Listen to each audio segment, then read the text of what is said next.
Today, we are going to learn how to make great fertilizer for your garden with vermicomposting. In this episode, we will build a worm bin together, go over what you should and should not be putting in your bins, and unbox some lovely worm friends.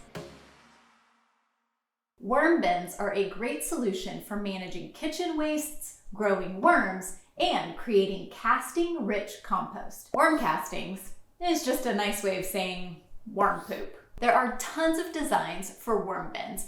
Basically, you just need a container that allows air in and liquid out. Your container can be a shallow wooden box, or a plastic bin with holes drilled in the side, or a commercial worm farm like this one. Worms will also need some bedding that isn't green, like shredded newspaper, dry leaves, peat moss, or coconut fiber. We will talk about what items are considered green material and brown material a little later. Let's set up a worm bin. Yes, you'll need worms, but we'll get to those guys in a minute. To set up a bin, put in a good layer of moist bedding material about 4 or 5 inches thick. Bedding can be any brown materials like dried leaves, shredded newspaper or cardboard, nothing waxy or treated. Let's go ahead and add our bedding material into our compost bin.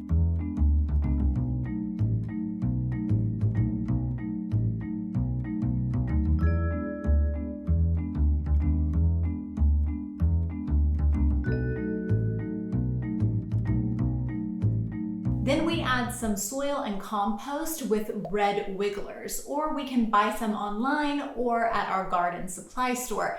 These guys arrived today from Amazon, so let's open them up and check them out. If you're still here and liking this video and getting some benefit from it, please show your support. The best way you can do that is by hitting that like button or leaving a comment telling us how much you love worms, or most importantly, please subscribe. Now, let's get back to our worms. Here we go. Smells wormy. Okay, let's see what's inside here.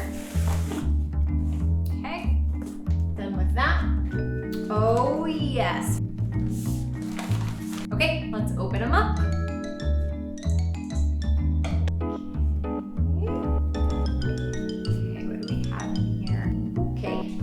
Over here so we don't make too big of a mess. I don't know if you can see them. Okay guys, go into your home. Just dump the rest of these in here. Don't want to squish anyone. Ooh. Okay, all right. Spread you guys out. Okay, I need to clean my hands, obviously. And we need to give these guys some privacy to burrow down before we feed them. So here are a few things I've collected over the past few days for our friends. We need to bury this food in the bedding to discourage bad smells and fruit flies. This should be a very shallow layer, and you don't want to add more until the worms have eaten most of it and have increased in numbers.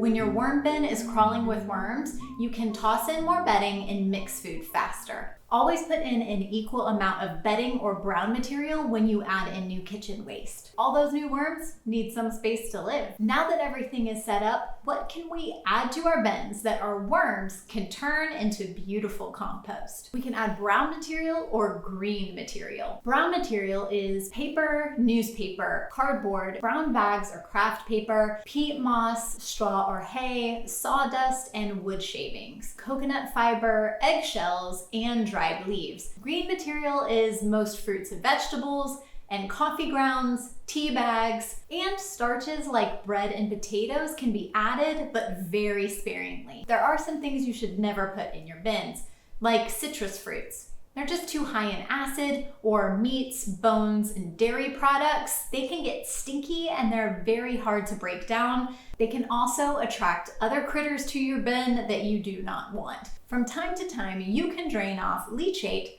otherwise known as worm tea. Commercial worm bins like mine have a spigot on the bottom tray precisely for this purpose. If you're itching for worm tea and nothing drains, you can water your bin and just make sure that you drain out everything that settles to the bottom and drain it well. You don't want a soggy bottom. This makes great fertilizer. Mix 1 part of tea to 4 parts water and use it on plants you love or need some extra attention. So where do you put your worm bin? Consider temperature.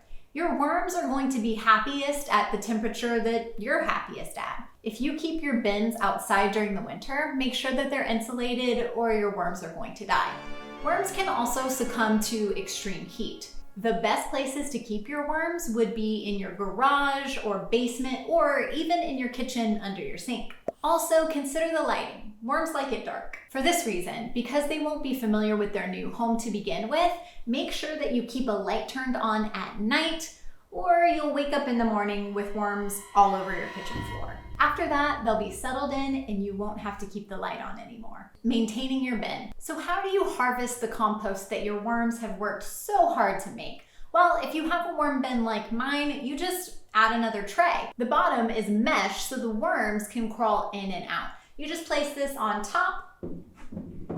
After you add this, you do the same process that we just went over. The bedding and then the food scraps in this one. Only add food scraps to the top. The worms will eventually move up and you can harvest everything that is in this tray. In bins that don't stack, all you need to do is move all of the contents over to one side, backfill that other side, and then only add food scraps to the new side. Same thing. The worms will move over to that new side and you can harvest that original side. Healthy live soil is constantly pulling carbon dioxide from the atmosphere and turning it into organic matter. Soil is important. To learn more about soil, you can check out this video next. Go on and do my bidding.